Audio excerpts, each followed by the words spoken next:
Je crois que je vais acheter des actions Facebook. Ah ouais, pourquoi? Parce que je pense que ça va monter. Ouais, mais pourquoi? Parce que Facebook, c'est cool.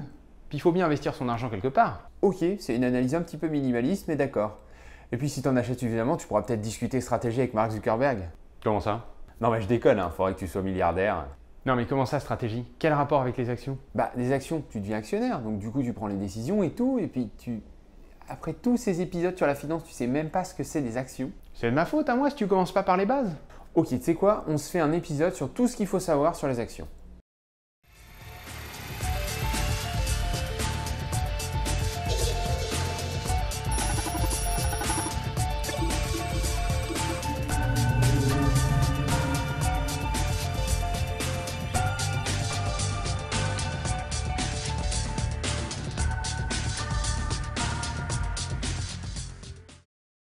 Qu'est-ce que c'est qu'une action? Prenons une entreprise dont tu serais le seul propriétaire. Tu détiens le seul et unique titre de propriété de cette entreprise. Tu es le seul actionnaire.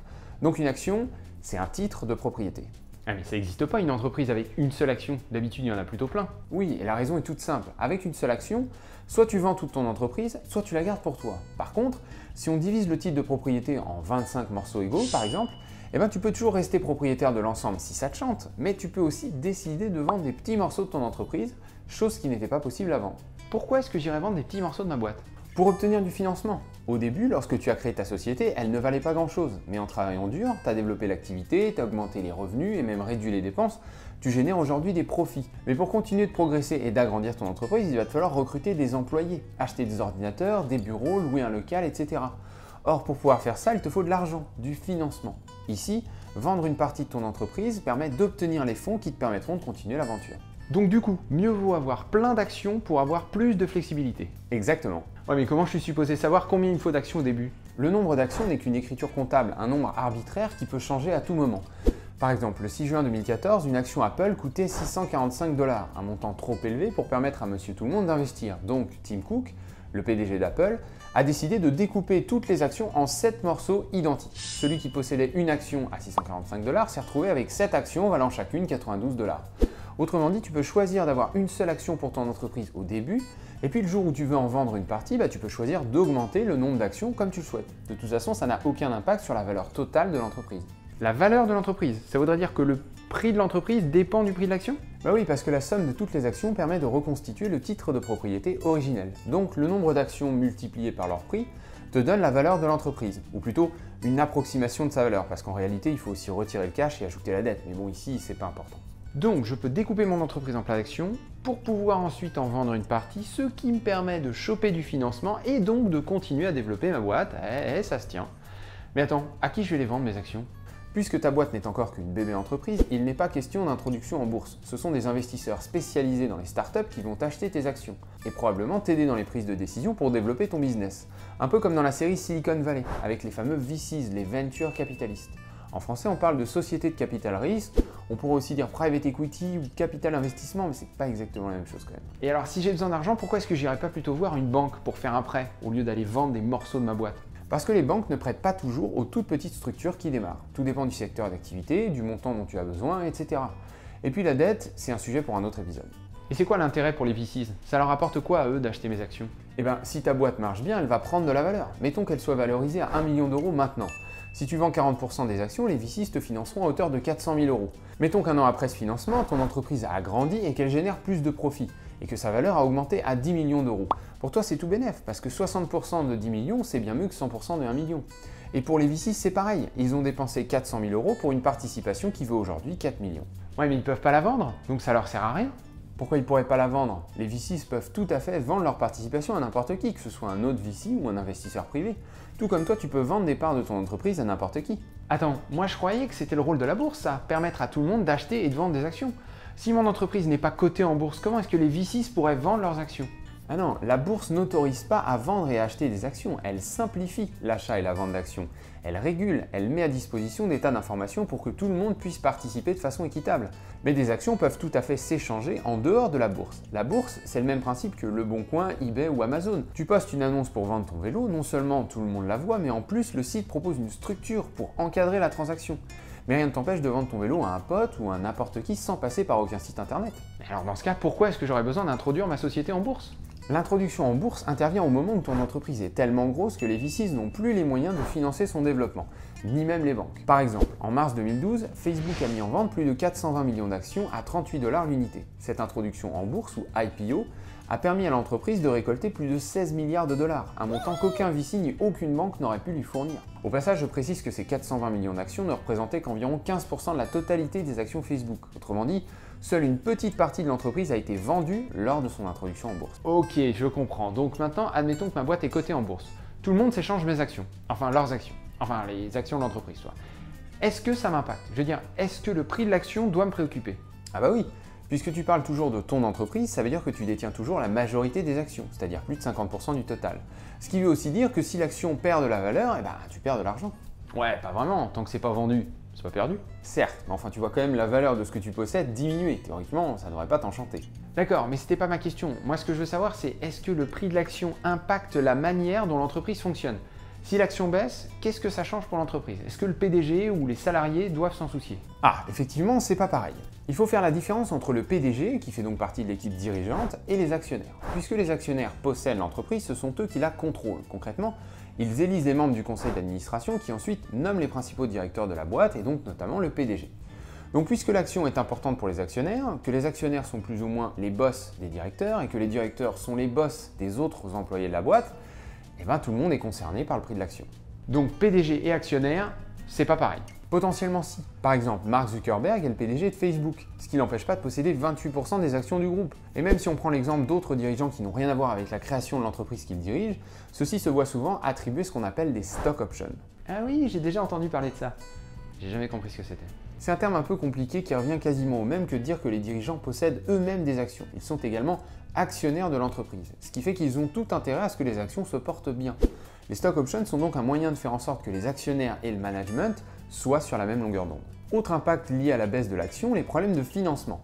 Si l'action baisse, c'est théoriquement parce que les investisseurs estiment que l'entreprise ne va pas bien, que ses résultats sont insuffisants ou que ses objectifs de développement sont irréalisables. Il peut y avoir des tas d'autres raisons. À ce moment-là, si le PDG cherche à obtenir un prêt auprès de sa banque d'investissement, celle-ci va sûrement pointer du doigt le prix de l'action en disant que l'entreprise doit avoir des problèmes puisque l'action est au plus bas. Auquel cas, il faudra convaincre la banque que la valorisation de l'action ne reflète pas la valeur réelle de l'entreprise, que les marchés se trompent. Et ça, c'est pas une tâche facile. Les marchés financiers peuvent pas se tromper. Si l'action vaut 15 €, c'est parce que c'est ce que ça vaut, non? Je veux dire, tous les traders et investisseurs ont des formules ultra compliquées pour calculer le prix d'une action au poil de fesses. Pas du tout. Le prix d'une action est fixé par la loi de l'offre et de la demande. Si la demande est plus forte que l'offre, le prix monte. Si c'est l'inverse, ça baisse. Mais ce qui détermine la quantité d'offre ou de demande n'a parfois rien à voir avec les résultats ou la santé de l'entreprise. Par exemple, imagine un gérant dont le rôle est d'investir les 10 millions d'euros d'un client fortuné, qu'il a investi en achetant petit à petit plein d'actions de ton entreprise. Exemple très improbable, normalement, un gérant ne mettrait jamais tous ses œufs dans le même panier, mais voilà, je simplifie. Imagine maintenant que ce fameux client réclame ses fonds immédiatement pour une raison X ou Y. À ce moment-là, le gérant n'a pas le choix, il doit vendre rapidement les actions qu'il possède. Or, cette vente n'a rien à voir avec les résultats de ton entreprise, et pourtant une soudaine et forte augmentation de l'offre risque de faire baisser le prix de l'action. Ce n'est qu'un exemple, mais je pourrais citer des tas d'autres cas similaires où le niveau d'offre et de demande ne repose pas sur des fondamentaux liés aux performances de l'entreprise. En plus de ça, il n'existe aucune formule ni aucun modèle financier qui permet de définir le prix d'une action de façon certaine. Essentiellement parce que les modèles de valorisation doivent pouvoir être capables de deviner, de prévoir les résultats futurs de l'entreprise pour pouvoir être précis, chose qui évidemment est impossible. Wow, tu me fais un peu flipper là. Bon, attention quand même, je dis pas que les marchés savent pas non plus ce qu'ils font. Dans une situation normale, même avec des informations disponibles extrêmement complexes, les marchés sont quand même très efficaces pour donner des prix aux choses. Et les dividendes dans tout ça? Quand est-ce qu'on en parle? Les dividendes sont une autre forme de rémunération des actionnaires qui théoriquement correspond à un stade plus avancé du développement d'une entreprise. Au début, ta boîte était en pleine croissance, c'est-à-dire que sa valeur augmentait constamment. C'est ça qui a attiré les premiers investisseurs, les VCs, et c'est aussi ça qui a fait que ton introduction en bourse s'est bien passée. Mais au fur et à mesure que ton entreprise a grandi, elle a eu besoin de moins en moins de financement. Et dorénavant, elle n'a presque plus de nouveaux projets, elle n'arrive plus à gagner des parts de marché, elle a atteint une taille critique qui limite son développement. À ce moment-là, le prix de l'action a de grandes chances de rester relativement stable, ou disons de croître, mais tout doucement. Or, puisque les actionnaires contrôlent l'entreprise et qu'ils ne peuvent plus vraiment s'enrichir via l'augmentation du prix de l'action, ils vont commencer à se verser des dividendes. Mais concrètement, c'est quoi un dividende? Ça sort d'où? Un dividende, c'est un morceau de profit d'entreprise qui est versé à un actionnaire. Puisque l'entreprise est divisée en actions, on va diviser les profits de la même manière. Il y aura un dividende par action. Par exemple, si je prends une entreprise avec 10 000 actions qui a réalisé un profit de 50 000 euros, il va falloir répartir ces 50 000 euros en 10 000 morceaux équitables qu'on appelle dividendes. Ici, ça nous donne un dividende de 5 euros. Ce qui veut dire que si un actionnaire possède 100 actions, il touchera 100 dividendes de 5 euros, soit 500 euros. Et qui décide du versement des dividendes? C'est le conseil d'administration qui détermine le pourcentage des profits qui doit être redistribué aux actionnaires. Et ensuite, les actionnaires votent pour dire s'ils sont d'accord ou pas avec ce chiffre. Il n'y a pas comme un conflit d'intérêts, les actionnaires élisent les membres du conseil d'administration et le conseil d'administration détermine le montant des dividendes? Comment ça, conflit d'intérêts? Les actionnaires possèdent l'entreprise, donc ils décident comment les profits sont répartis. Pourquoi ce ne sont pas les salariés qui récupèrent les profits plutôt que les actionnaires? Pourquoi est-ce que les actionnaires sont plus importants que les salariés? Ah ok, je vois ce que tu veux dire.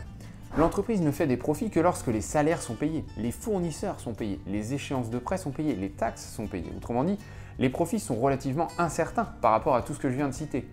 Les profits, c'est ce qui reste, s'il reste quelque chose, une fois que l'entreprise a fait face à toutes ses obligations. Et donc les dividendes ne sont en théorie pas du tout obligatoires. Bon, c'est vrai qu'en pratique, ça dépend de qui est au conseil d'administration et qui sont les actionnaires. Mais ce que je veux te faire comprendre, c'est que si l'entreprise se met à aller mal, elle arrêtera de payer des dividendes bien avant d'arrêter de payer des salaires.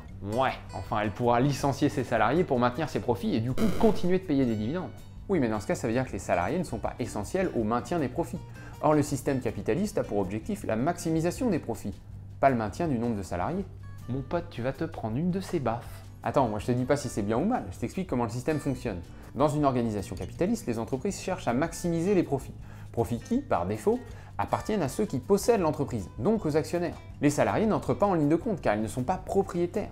Cela dit, il existe des programmes d'épargne salariale qui permettent aux employés d'acheter ou de se voir attribuer des actions, auquel cas, ces salariés deviennent également actionnaires et donc ont le droit aux dividendes. D'accord, mais moi ce que je veux comprendre, c'est pourquoi le système capitaliste fonctionne comme ça. Qu'est-ce qui justifie que celui ou ceux qui possèdent l'entreprise aient le droit de toucher des dividendes, alors que ce sont bien les salariés qui bossent? Les travailleurs apportent la main-d'œuvre et sont rémunérés via un salaire. Les actionnaires apportent le capital, le financement, et sont rémunérés via l'augmentation de la valeur de l'entreprise ou via des dividendes. Ouais, mais si j'ai bien suivi, l'apport de capital, il arrive qu'au début, quand les VCs achètent les actions ou quand l'entreprise entre en bourse. Mais après ça, tes actionnaires, ils servent plus à rien. Ben si, ils participent aux prises de décision via le conseil d'administration, participent aux augmentations de capital aussi. Il faut savoir qu'une entreprise peut toujours, même si elle est déjà cotée en bourse, émettre de nouvelles actions. À ce moment-là, les actionnaires qui décideront d'acheter ces actions financeront de nouveau l'entreprise directement. Et puis les actionnaires, en achetant des actions, même s'ils ne financent pas toujours l'entreprise, prennent quand même un risque, puisqu'ils ne savent pas comment la valeur de l'entreprise évoluera. Mais les salariés aussi prennent un risque, parce que si la boîte fait faillite ou qu'ils se font virer, ils seront plus payés. Oui, et ils sont rémunérés pour ça. En plus du salaire, ils peuvent aussi toucher une indemnité en cas de licenciement.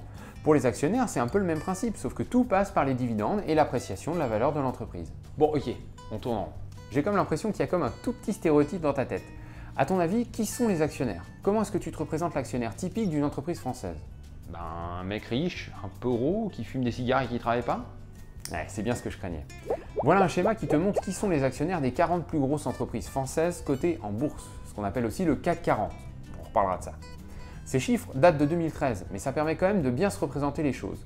On peut estimer qu'environ 42% des actionnaires du CAC sont en fait des épargnants. Autrement dit, des gens qui vont bosser, gagnent des sous et décident d'en placer une partie. Si ces épargnants ne sont pas nécessairement français, ils sont majoritairement européens, mais ils peuvent aussi être américains, canadiens, japonais, etc.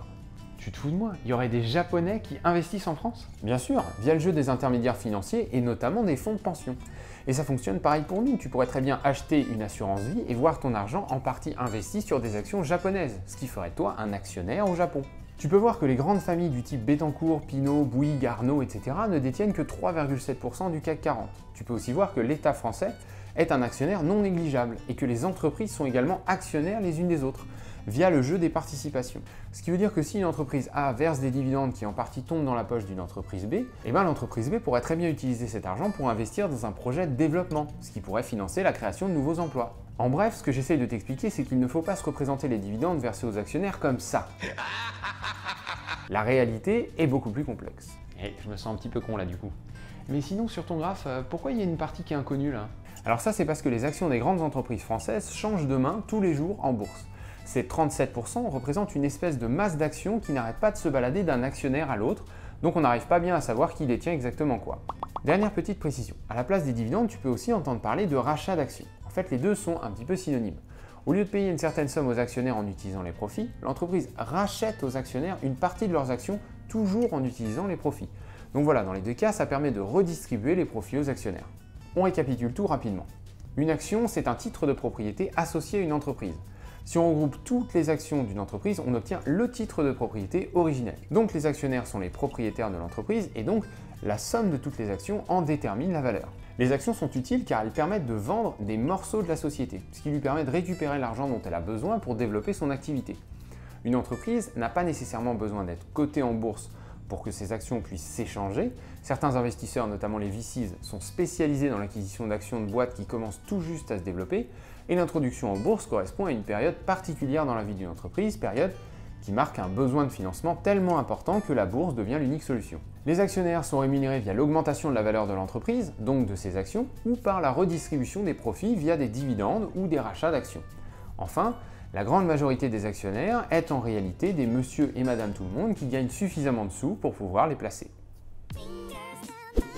Merci d'avoir regardé cette vidéo, j'espère que le sujet vous aura plu. Au final, c'était carrément plus long que ce que j'avais en tête au début, mais bon, au moins vous êtes briefé sur le sujet. Je pensais faire le même genre de vidéo en parlant cette fois de l'autre grand produit financier par excellence, à savoir les obligations. Donc si ça vous intéresse, n'hésitez pas à me le mettre dans les commentaires. Comme d'hab, je vous invite à partager la vidéo pour aider à faire connaître la chaîne. N'oubliez pas de vous abonner si ce n'est pas déjà fait. Merci beaucoup aux tipeurs qui me soutiennent et à bientôt pour un prochain épisode.